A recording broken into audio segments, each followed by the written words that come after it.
AITA for refusing to babysit after my sil made me clean vomit off her kid's iPad. They treat me like free help. But this time I said no, and suddenly I'm the villain. Asterisk, my name is Zoya. I'm 26, and apparently, I've committed a crime. Not a real one, but in my family. Refusing to babysit is the unforgivable sin. Let me explain.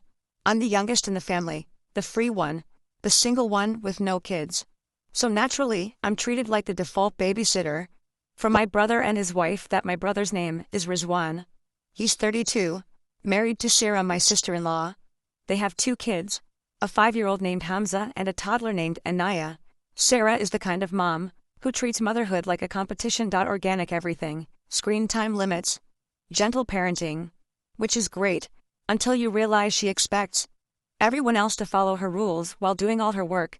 She drops the kids at my place almost every other weekend. I have errands. I need a break. We're going to a wedding, no kids allowed.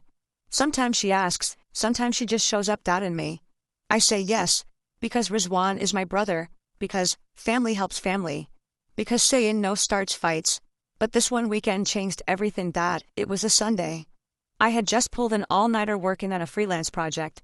I was exhausted, running on 2 hours of sleep and 1 cold cup of tea. At 10 a.m., I got a call from Sarah. We're outside. No, hello, no, can we come?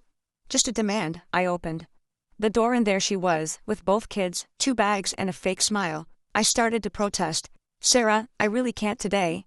I didn't sleep. She cut me off. It's just for a few hours. Please, Zoya, I'm running late. Before I could respond, she was already walking off.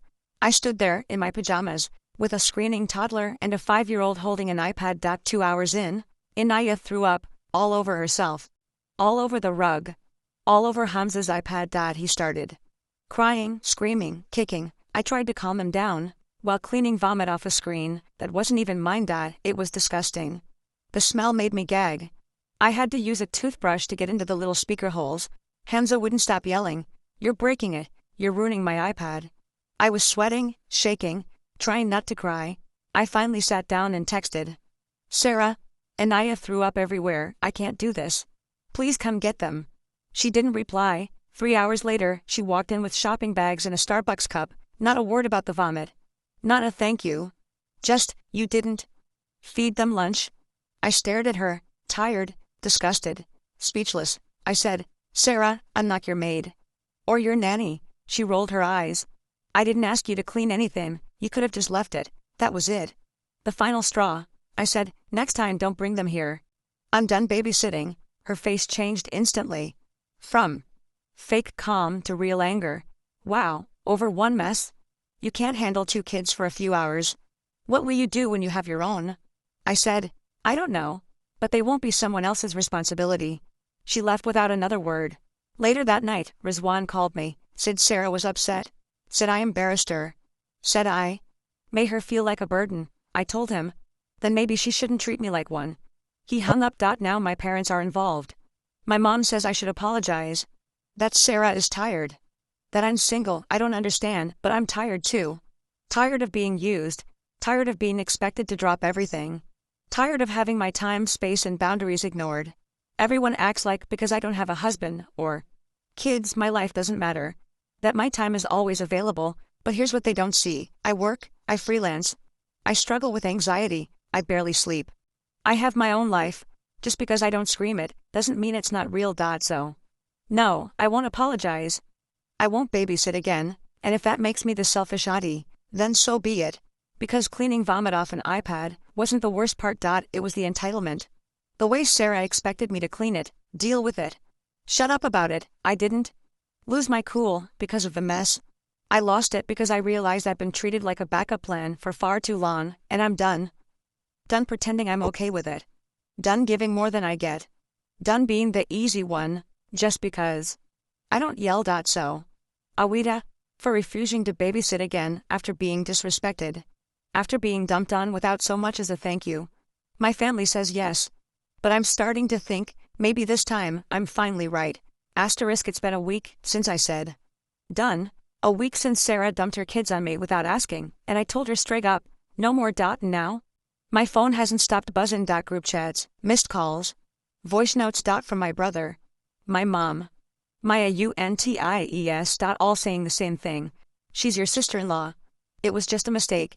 Don't make this bigger than it is.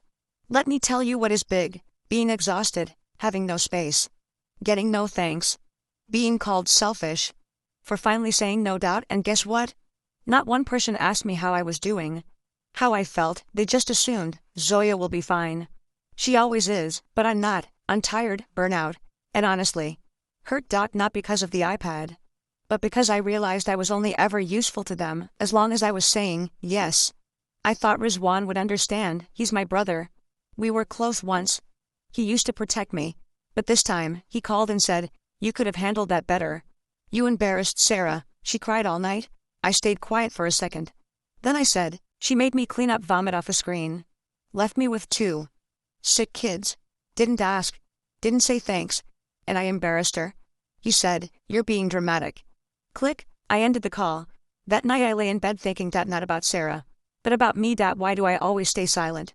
Why do I shrink just to keep peace that no one else is keeping from me? The next morning, I went to my mom's house. She looked upset.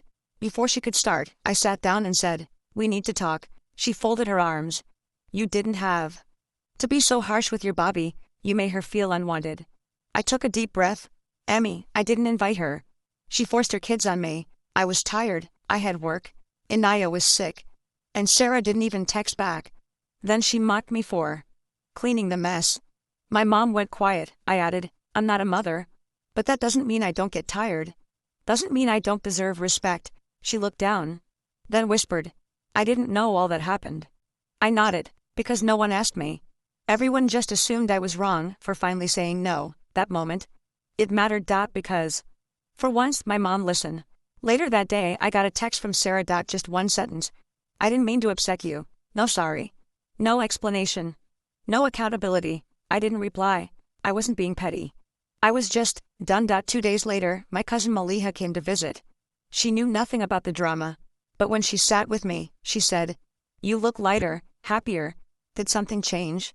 And I smiled, because yes, I finally drew a line saying, no, isn't selfish. It's healthy. It's necessary. It's how you teach people that your kindness is not obligation. That weekend, there was a family dinner. I went. I dressed well, held my head high. Sarah was there. She avoided me. I didn't chase her, didn't explain myself, didn't force peace. During dinner, my aunt joked, "Zoya, we'll all drop our kids at your place. You're so good with them." Everyone laughed. Except me. I looked her in the eye and said, "I'm not free childcare. I have my own life, my own work. I'm not good with them. I just used to say yes when I should have said no." The room went silent. But I didn't care, because this time, I was standing up for me. After dinner, Rizwan pulled me aside. He looked different, not angry, just quiet. "I didn't know Sarah treated you like that. I thought you were okay with helping." I said, "I was okay until I wasn't. You never asked. You just expected." He nodded slowly, then whispered, "I'm sorry. It wasn't perfect, but it was a start. Now, it's been a few weeks, no one's dropped their kids at my door, no surprise visits, no guilt trips. In me, I feel free. I use my weekends to rest, to draw, to watch movies, to sleep in. And for the first time, I don't feel guilty about it, because I don't owe my time to people who don't respect it. If you've ever felt like you're only loved when you're useful, listen to this. You don't have to earn rest. You don't have to explain your no. You don't have to feel bad for protecting your peace. So no, I'm not the bad guy for refusing to babysit after being disrespected. I'm just someone who finally remembered that my time is mine.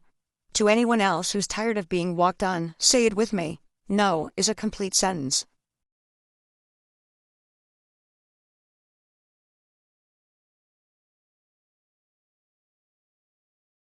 It's been a month since the family drama. Since I told them, no more babysitting, no more guilt, no more walking on eggshells. And for the first time in a long time, my phone is quiet. No early morning. Can you keep the kids? No drop-offs. No fake emergencies. Just peace. Silence. Time for me. At first, it felt strange, like I had broken some unspoken rule, but then, it felt good. I started sleeping in on weekends, reading books, taking walks, doing things for me. And then one Friday evening, I got a knock on my door. It was Sarah. Holding Hamza in one hand and a cake box in the other. "Hi," she said, soft, smiling. Polite. I was shocked. Before I could respond, she said, I just wanted to say sorry for dumping the kids on you, for everything. I blinked. That's unexpected. I said. She handed me the cake. It's your favorite. I thought we could sit, talk. I let her in. Why? Because maybe this was growth. Maybe she meant it. We sat. Tea, cake, small talk. She talked about work, about Inaya starting to walk, about Hamza's tantrums. Then she sighed. I didn't realize how much I leaned on you. I really took advantage. I nodded. You did. She looked down. I'm trying to be better. I want us to be close again. And then she said it. Would you consider watching the kids again? Just once a week? This time, I'll pay you. There it was. The real reason. I paused. Because for a second, I wanted to say yes, to be the bigger person, to keep the peace, but then I remembered that smell, that moment, that silence. When I was cleaning vomit off a screen while she drank coffee and shopped. Looked at her and said, I appreciate the apology. I really do, but I'm not taking care of your kids again. Her face dropped. The warmth vanished. Even if I pay you, I shook my head. It's not about money. It's about boundaries. You don't get to use me and then fix it with cake. Silence. She stared at the floor. Then said, I thought you'd moved on. I was trying. I nodded. Trying doesn't mean you get your way. You want us to be close? Be honest. Be respectful. Don't bribe me back into servitude. She stood up, face tight. Wow, I came in peace. I guess you're still bitter. I smiled, but not with kindness. No, Sarah, I'm just not scared anymore of your moods. Of being called selfish. She left without the cake box. Good. I didn't want her leftovers. That night, I got a text from Rizwan. She tried. You rejected her. You're being cruel. Now, I replied simply, you don't get to define kindness by how much I give away. He didn't text again, and I didn't care, because something had changed, not in them, but in me. I wasn't reacting anymore. I was choosing. And I was choosing me. The next weekend, I took myself out. Breakfast alone. Window shopping. A solo movie. No guilt, no pressure, just joy. And guess what? I didn't miss the drama, the noise, the guilt. Stripping. I felt free. A few days later, my cousin Maliha called. Zoya, I told Sarah I agreed with you. She blocked me. We laughed. Well, I said, at least you're in good company. Maliha and I started a little side business, custom art pieces. She does the design. I handle the orders. It's small, but it's ours. And it gives me purpose beyond babysitting and family obligations. My mom eventually came around too. She saw me smiling more. Saw I was thriving. One evening she said, maybe saying no was the right thing. I smiled. It always was. So, what's the moral? That family doesn't mean you let people drain you. That apologies don't mean a thing if they come with a request. That setting boundaries will make people mad, because they liked you better when you had none. But the people who truly care, they won't walk away when you stand up for yourself. They'll stay. They'll grow. They'll respect you. So no. I'm not cruel, not cold, not selfish. I'm just done being available for people who disappear when I need the same. If that makes me the villain in their story, so be it, because I'm finally the main character in mine.